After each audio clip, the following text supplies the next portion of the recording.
Sampurasun Barai Cakra. Sebelum dongengnya dimulai, jangan lupa subscribe, tekan tombol lonceng, terus ditunggu juga nih like dan komennya.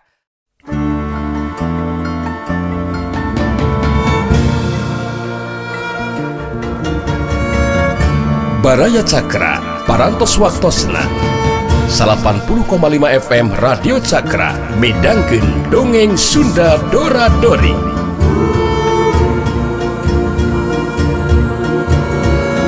Simkuring sapara kanca ngahaturkeun wilujeng ngadangukeun.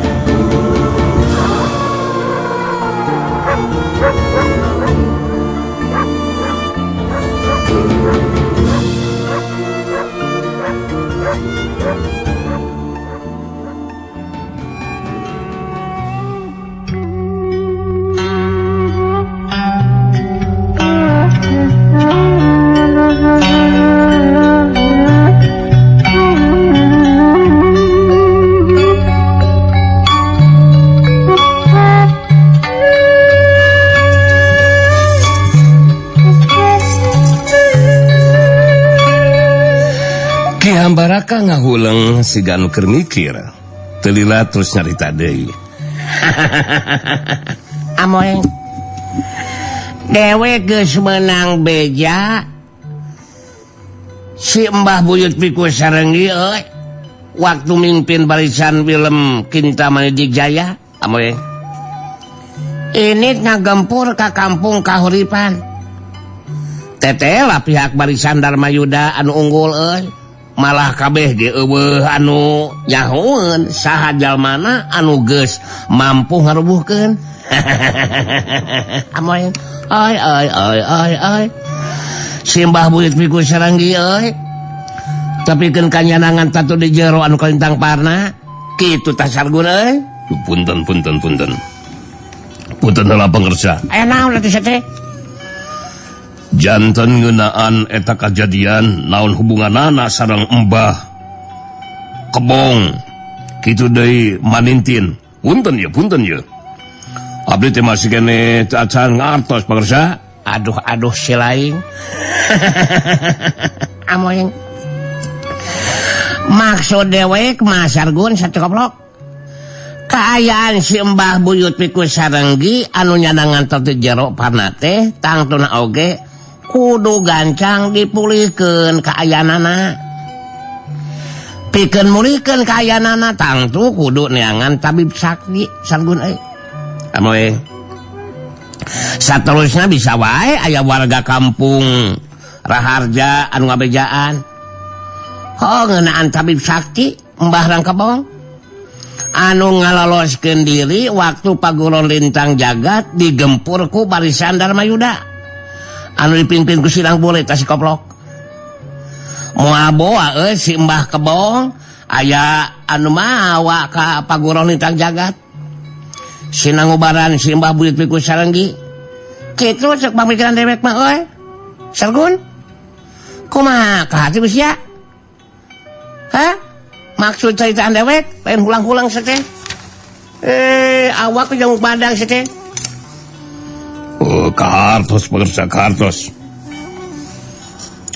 Namun punten ya pengersa ya. Anu masih kene teu acan jelas masalah nama ngeunaan cenintin ya teh pengersa. Margi terus sababaraha dinten teu aya mulang geuningan.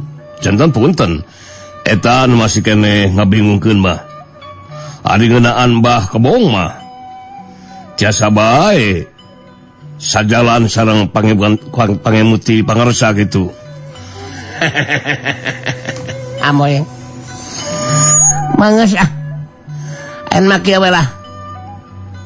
Si lain kudu indit nyilidik kaayaan di paguron lintang jagat sargun. Ngarah eueuh anu curigaeun si lain kudu nyamar jadi warga biasa. Silidik ku si lain sarta pastikeun ku si lain saha nu nyaho si Mbah Kebong teh jeung si Ningtin aya di paguron lintang jagat. Amoy. Eta anu kudu dilaksanakeun ku si lain mah gun. Ki hambaraka saterusna nitah guntara sina nyilidik kaayaan di paguron lintang jagat. sanunyaho bakal bisa menang keterangan ngeunaan kaayaan Mbah Rangkebong jeung Manintin. Geus kitu mah Guntara terus ini trek nyelidik sugan aya laratan ngeunaan Mbah Rangkebong jeung Manintin. Sedengkeun Ki Hambaraka terus balik ka imahna. Sedengkeun di tempat sejen baraya harita manggali si Jawara Idaman anu ngahaja di atau anu ngajaga di Sumerlegok Panamping geus 2 poe kaayaan teh tenang eueuh jago atawa Jawara anu datang anu hayang ngapimilik catatan rahasia ilmu panunggalan jati sampurna anu keur diyakinkeun ku Anang Bule di jero Guha Panamping. Kirawan cikabeurangnakeun manggali si Jawara Idaman keur diuk nangunya lambar bari nyarane kana tatangkalan bari ngobrol jeung dirina sorangan mikiran rupa-rupa kejadian jeung pangalaman saira dirina nyorang kahirupan. Dina kaayaan keur kitu ngadadak aya batu sagede muncang anu ngabresat ngarah kana tarangna manggali. Rekat manggali newak eta batu siut bersatap. Manggali terus cengkat nangtung bertus nyarita. Siapa ini yang sudah melempar batu mengarah ke tarang aku? Aduh, ayo siapa hei? Tampakkanlah dirimu. Tidak usah lempar batu sembunyi bujur badan hei. Ting curelat tilu jirim anu datang. Saterusna marancu dina tangtunganana. Manggali gancang cengkat nangtung bari merhatikeun ka tilu urang jalma anu anyar datang. Ka Andaru mah Manggali geus apaleun da puguh kungsi panggih malah tarung sagarupa. Sedengkeun kalodua andai mah kabilang asing. 2 urang jago kolot anu tayalian ti Ki Sangkal Wulung jeung anu jadi lanceukna anu neulah Mbah Ragahejo.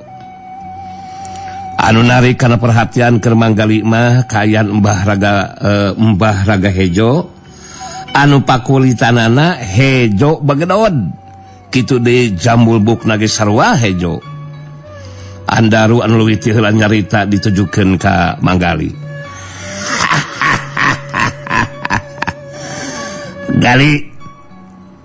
Gali Surali si Jawara Idaman si goreng sopak si koplok. Tadi dewek anu geus maledog ku batu ngarah kana tarang si lain teh euy. Ayeuna panggih deui jeung dewek. Sarta kadatangan dewek ayeuna dibarengan ku ieu guru dewek Ki Sangkal Wulung. Ieu nu saurang dinalah Mbah Ragahejo minangka lancuk guru dewek. Pangna datang ka dieu nyata Mbah Ragahejo bakal nyumponan kana panangtangna Sinang Bule. Anu geus kahina sarta wani nangtang tarung ka lanceukna guru dewek. Anu matak Sinang Bule gancang sina datang ka dieu sagali. Manggali si Jawara Idaman kerung. Neuteub antep ka Andaru bari tos nyarita.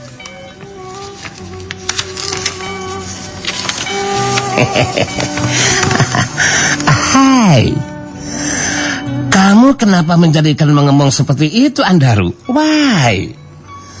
Aku si Jawara Idaman sungguh tidak mengertos. Mengatakan kalau aku Nang Bule sudah menghina dan menantang tarung kepada Mbah Ragahejo. Hai, alah kelewihan sekali kamu mah.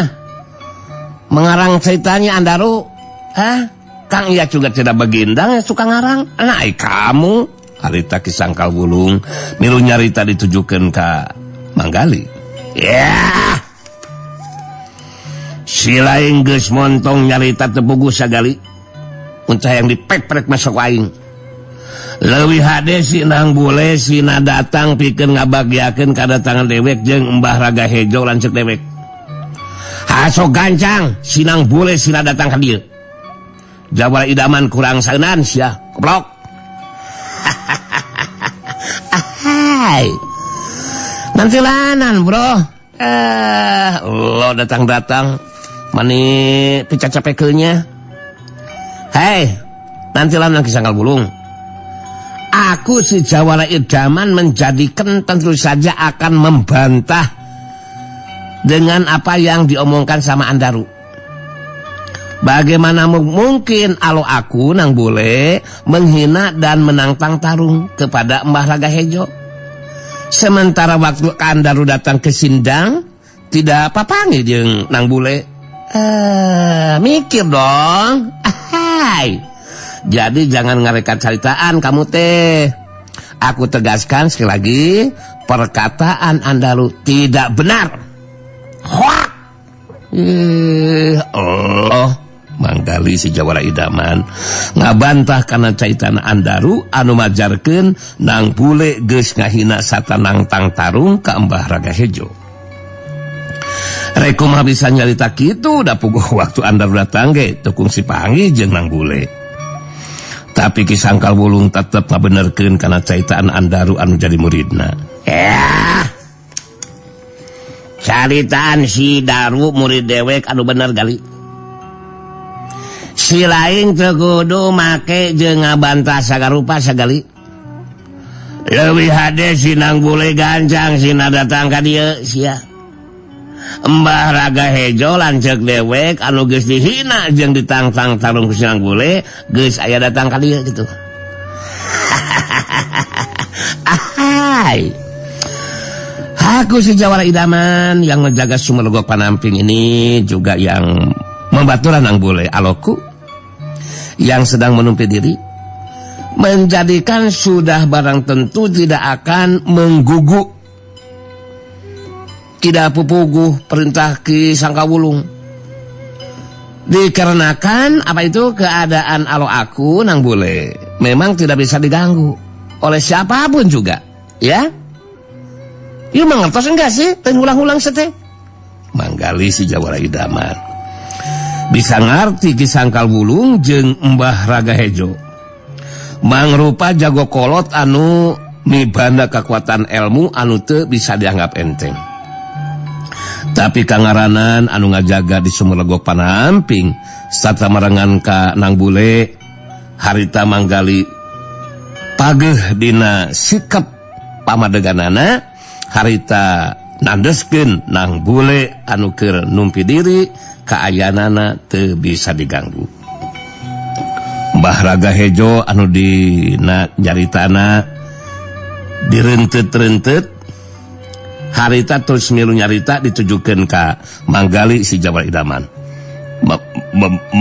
Maneh ngabohong kali.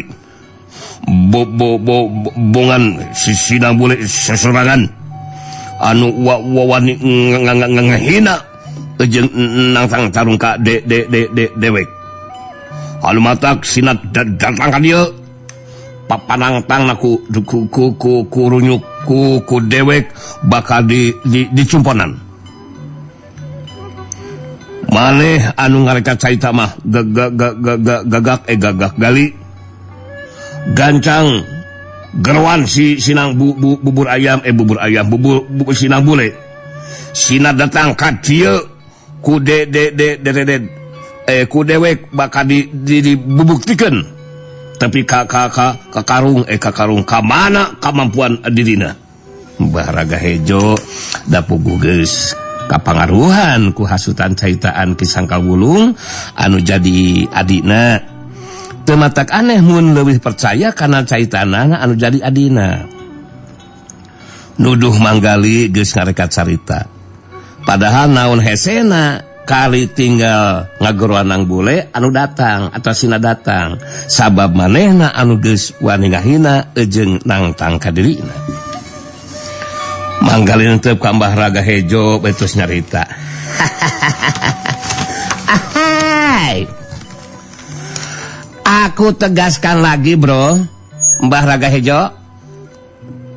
Alo aku nang bule menjadikan tidak bisa diganggu. Dan aku jelaskan sekali lagi, yang sudah ngarekat carita mah bukan akoh. Akan tetapi Andaru dan Kisangkal Bulung. Payu juga enggak. Masuk akal enggak sih? Andaru dengan Nang Bule bagaimanapun, bagaimana mungkin menghina dan menantang tarung kepada Mbah Ragahejo. Jumpa juga baru sekarang dan Nang Bule belum tahu. Pikir dong, pikir. Ini mah Manggali tetap dina sikapna kaya Nang Bule itu bisa diganggu. Malah terus ngajelaskeun malah Andaru jeung Ki Sangkawulung anu geus ngarekat carita mah. Sabab waktu ke Andaru datang tuku si Pange jeung Nang Bule rek kumaha nyebutkeun Nang Bule ngahina jeung nantang tarung ka Mbah Ragahejo. Harita Ki Sangkawulung langsung nyarita deui ka Manggali si Jawara Idama. Ya.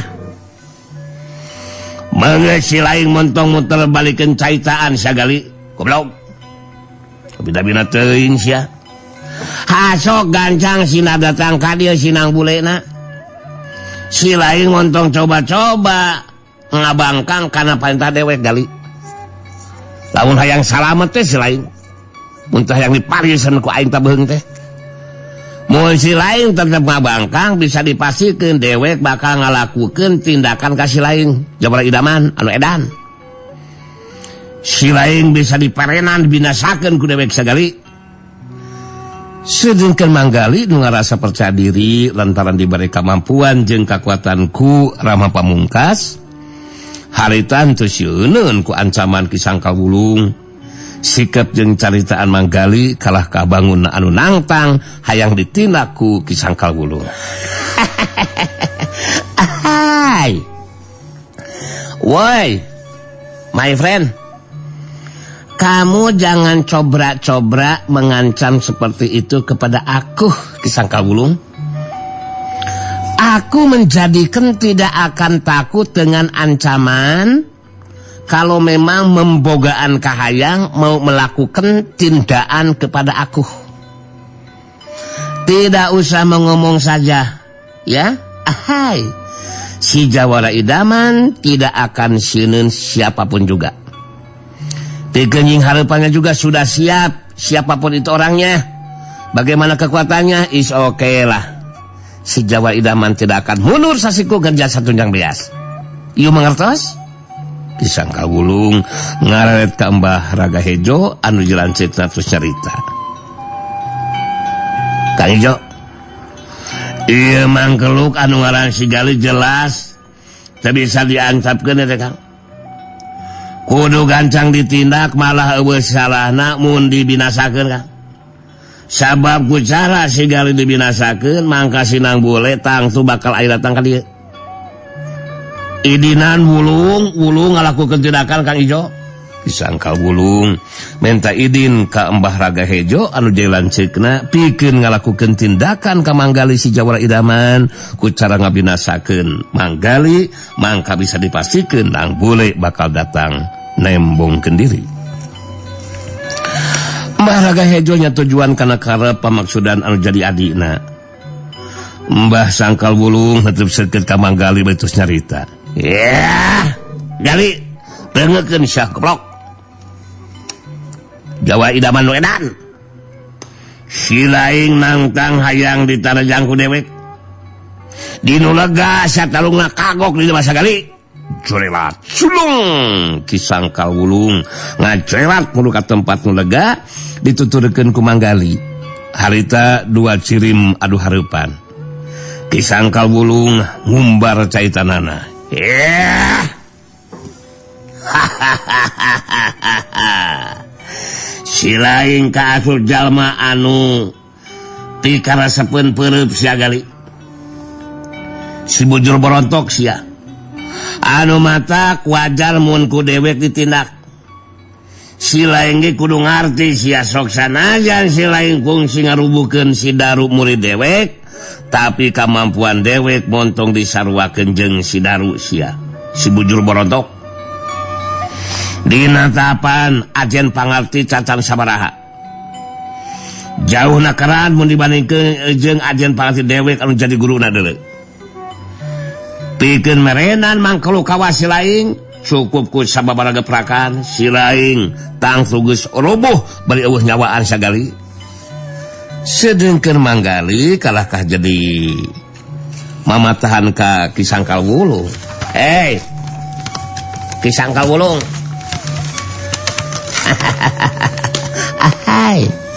Dengerin gue mau ngomong mak lo. Mau mengomong apa saja hampir kumaha kamu itu mah. Yang jelas aku menjadikan sudah mengertos. Nampaknya kamu sudah menghasut lancek kamu Mbah Ragahejo untuk bantu kamu. Dikarenakan kamu tidak percaya diri, kala mana harus ijen jajaten bertarung melawan Nang Bule. Padahal maksud kamu yang sebenarnya menjadikan kekeh ingin merebut catatan rahasia ilmu panunggalan Jati Sampurna yang ada di Nang Bule ya. Kamu harus tahu dong ya. Aku si Jawala Idaman bukan orang yang belagu Kisangkal Wulung. Justru yang belagu itu kamu Kolot Petegong. Ya, si lain bener-bener hayang gancang modar kulengan dewek sok kurang ajar kali. Kisangkal Wulung jadi kahudang amarahna. Langsung mesat pedangna. Lain pedang kalabang ireng anu geus dipotongkeun ku si cadar beureum, tapi pedang anu ilaharna digunakeun ku jago atawa jawara anu ngawasa jurus pedang. Tapi sok sanajan pedang biasa kangaranan digunakeun ku si Kisangkal Wulung anu ngagunakeunana anu ngagunakeun jurus pedang kalabang ireng, tangtu we senjata pedangna bakal ngabayakeun pikeun nuju lawan. Sedengkeun manggali nyabut pepongkol pamele Nang Bule teh. Sabab geus keamanatan kurama pamungkas eta pepongkol bisa dijadikan senjata ngagantikeun bedogna Kisangkal Wulung. Yang serikeun sabab anu lawan ngagunakeun popongkol dijadikeun senjata pikeun ngimbangan jurus pedang kalabang ireng. Si kurang ajar si babengok. Si laing memang belagu siagali. Kalah ka ngagunakeun popongkol rek dijadikeun senjata. Sia gelon teh. Keur ngimbangan senjata pedang jeung jurus pedang kalabang ireng anu bakal digunakeun ku dewek. Hasok buktikeun sia. Teu pikeun ka mana kemampuan si lain gali. Tarajang dewek sia gali.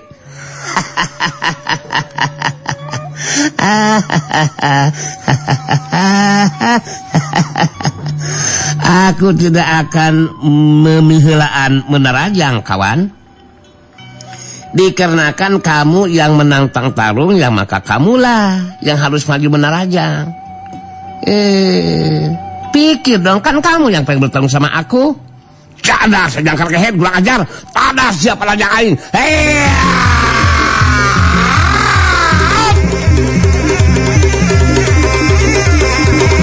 Sorelat culung Kisangkal Wulung miheulaan maju narajang bari metakeun pedangna ngarah kana anggota badan lawan. Manggali nakis pedang lawan ku senjata popongkolna. Sauhiu terang koleweng bantrokan senjata nimbulkeun sora anu ngabelentrang. Senjata popongkol manggali ngoleweng kagigir. Meh bareng jeung bantrokna senjata dengan kenca Kisangkal Wulung rek ngahantem kana dadada manggali. Tapi rekat manggali jingkrak kagigir nyingkahan panarjang lawan. Sat hiu jingkrak plos. Kisangkal Wulung ngagentak luncat maju dina rajang. Sabetan pedangna dileuwih cepat jeung garang. Sauhiu wush. Manggali ngabangun atau ngimbangan panarjang nuju lawan ngabendung deui nakis pedang lawan ku senjata popongkolna. Terang gese waktu sababaraha detik disanggeusna bantrokan senjata harita suku katuh Kisangkal Wulung geus rek ngasupkeun tajongan kana iga burung lawan. Tapi kapihelaan ku panarajang leungeun kenca manggali surali si jago kelecis anu ngahantam dada lawan. Set hiuk cebelodes manggali ngagajeng loncat ka tukang sabab kageteun panajangna tetela taya pangaruh naon-naon pikeun nu lawan. Kisangkal Wulung mancu dina tangtunganana bari ngumbar ka sukahatena.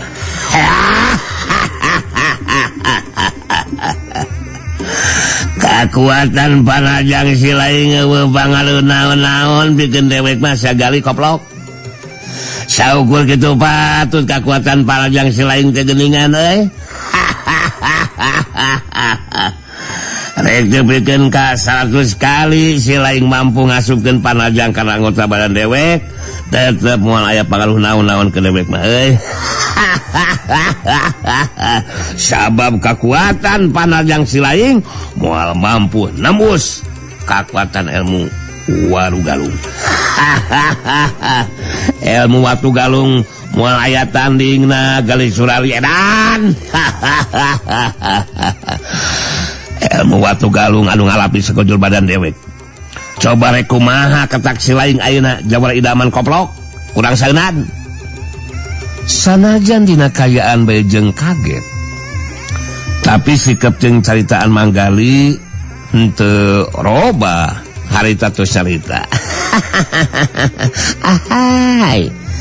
Hey bro, kamu jangan dulu menepak dada Kisangkar Wulung. Leheung dadakan mentuh hapuran segitu ngagunug gegeblegan sia, menjadikan menganggap enteng lawan. Aku juga membogaan kekuatan ilmu yang akan mampu mengimbangi kekuatan ilmu Watu Galung. Aku akan gunakan kekuatan ilmu Badu Bangpak, Badu Dingkeung. Anu ngajoprak kudu digulinem. Kamu nawe aing kalep. Setiap lawan yang kemenangan panajang kekuatan aku, yaitu ilmu Badu Bangpak, Badu Dingkeung, ilmu sirahnya akan menjadi ngaletikan segede muncang sia. Sok bayangkeun sia. Kalau hulu kamu kemenanganku ilmu Badu Bangpak, Badu Dingkeung, sirah kamu akan segede pedes. Bayangkeun sia. Manggali harita teu oleh TLS-geleng dina cumaritana kan jelawan. Kisangkal Wulung beki amakeun we sabab nu jelawan kalakah ngalelewean. Urang ajar sia. Silaing kalakah ngalelewean ka dewek sia tangkurak goreng sobak. Modar saing gali tada sia.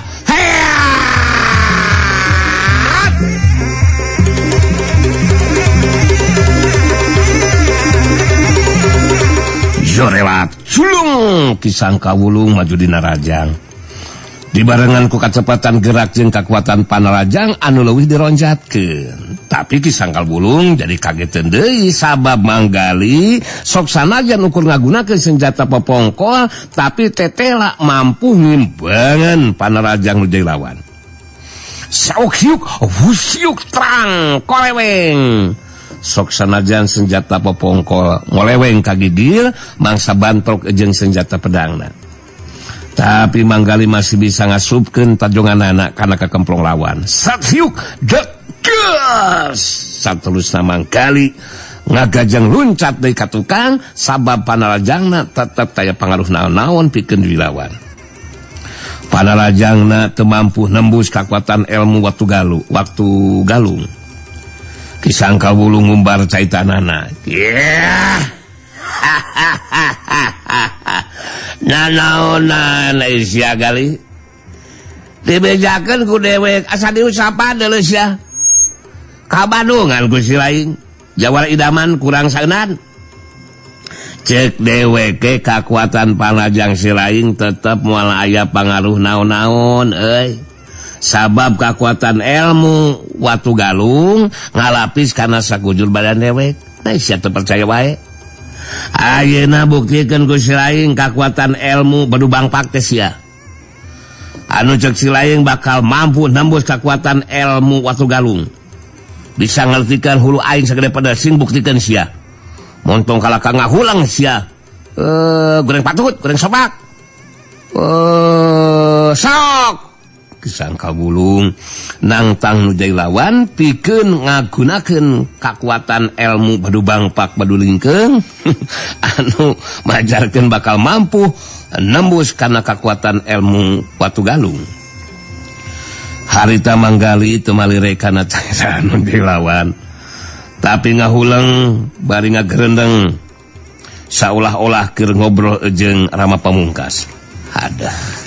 Halah menjadikan bagaimana kumaha nih Rama nih. Rama, hai, bagaimana ini? Setiap panajang aku ternyata menjadikan tidak karasain sama bebengokin lawan. Tidak ada pengaruh apa-apa, Rama. Aduh, sementara saya sudah mengomong akan mampu menembus kekuatan ilmunya. Aduh, menjanggakeun we mah sama Rama, ya. Rama, aku mengusulkan bagaimana kumaha caranya agar Panajang menjadikan bisa terasa nyeri oleh oleh lawan gitu Rama ya. Mohon please Rama, mohon bantuannya kepada aku gitu Rama. Kadenge manggali sorak Rama Pamungkas. Kanggo nyumponan kana pamaksa dan manggali mangga gurat cakrakeun we kana taneuh eta tungtung popongko teh manggali. Tos kitu teras panangan katuhu nyekelan popongko acungkeun ka luhur bari bayangkeun ku manggali waktos lawan kabenangan ku eta popongko. Bakal karaos nyeri ku anu jantan lawan manggali. Mangga cobian we Kurama nya Kurama tangtos bakal disarengan manggali. Sok nun pisan Rama. Makasih deh atas bantuannya Rama. Manggali harita terus ngalaksanakeun caitan Rama Pamungkas. Geus kitu terus nyarita ka Kisangkal Bulung. Ahai. Woi, my friend, kamu harus tahu Kisangkal Bulung, apa yang aku lakukan barusan teh menjadikan satu cara dan tanda aku akan menggunakan kekuatan ilmu badubang plak badudingkeung. Dikarenakan kamu menantang aku untuk menggunakan itu ilmu. Kisangkal Bulung jeung serikeun ningali pola tingkah Manggali. Ya. Dasar jelema edan lalaolan si lain segali surali si goreng sopak kalakuan jadi kawas kitu gelo teh ku pangaruh kekuatan ilmu watu galung anu teu bisa ditembus ku Panajang si lain ayeuna si lain jadi ngadadak owah. Aduh nya teuing si lain gede gelo euy. Hasok buktikeun sia kahebatan kekuatan ilmu badubang plak badudingkeung teh sia.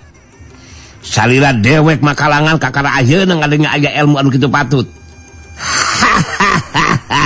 Gunakeun sia kakuatan ta ilmu teh jawara idaman kurang saeunan. Manggali Malik yang serikeun kanu dilawan.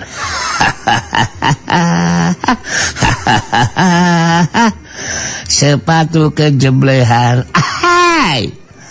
Kamu memang jago kolot, akan tetapi menjadikan belum tahu tentang macam mana kekuatan ilmu tingkat dewa Kisangkal Bulung. Dasar Kisangkal Bulung, kalau kamu mau tahu ya, meskipun harganya mahal, aku mendapatkan kekuatan ilmu badubang plak padulindong langsung dari Dewa Indra yang pada waktu itu ketemu dengan aku di pasar ketika akan beli jengkol dan petai. Kisangkal Bulung jadi keseleun ujung amek anu beuki kamana karep nyaitana. Ya si lain kalah kabeuki ngacapruk sategali surali si kurang saeunan. Mangkelu kabah si lain ngan saukur bagugnya capek wungkul rasakeun sia.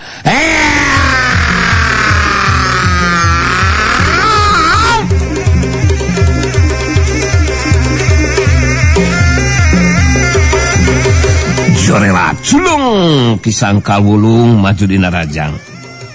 sedangkan Manggali jadi ngarobah cara tarungna harita henteu ngabendung nakis pedang lawan ku senjata bapongkolna, tapi nyingkahan sabetan pedang lawan saukyuk hush plus Manggali ngagajeng luncat kabelah katuhun badan lawan. Anu saterusna senjata bapongkolna reka hantem kana dada lawan. Ku Kisangka Wulung tadi singkahan da boga anggapan moal aya pangaruh pikeun dirina. Antukna senjata popoko Manggali ngahantem kana dada lawan. Set hiuk cubrut. Alah. Cadah kurang ajar edan goblok. Kunaon kalau saya nyali alah. Aja nyali sak kali suami edan. Rasain lo. Kisangka Wulung ngagero kaget ngerasa nyeli. Harita terus ngadalig-deg mundur sababareng ka tukang. Gancang Kisangka Wulung ngajaga kasaimbangan badana. Saterusna mancuh kentang tunganana. Bari merhatikeun lawan Kisangka Wulung gancang ngomong dina jero hatena. Alam jadah. Aing asa teh percaya si goblok si kurang saeudan. Kakuatan panajang senjata popongkol si Gali teh anu ngahantem kana dada aing. Aduh, untung teu kana kanyut aja. Bisa karasa nyeli goblok. Ngandung hati kekuatan panajang si Gali mampu nembus kana kekuatan ilmu Watu Galung. Anjir mun 2 kali deh kena kana kanyut aing ngajungkel aing aduh duh nyata aing heger mulungkut kapisan goblok si Gali teh telah hebat kekuatan ilmu badu bangklak badu dinteungna. Aduh Kisangka Wulung kageteun sabab caritaan Manggali nu dianggap nangat capruk tepuguh teh tetep jadi kenyataan. Kekuatan panajang senjata pomkolna mampu nembus kekuatan ilmu Watu Galung sabab sapada harita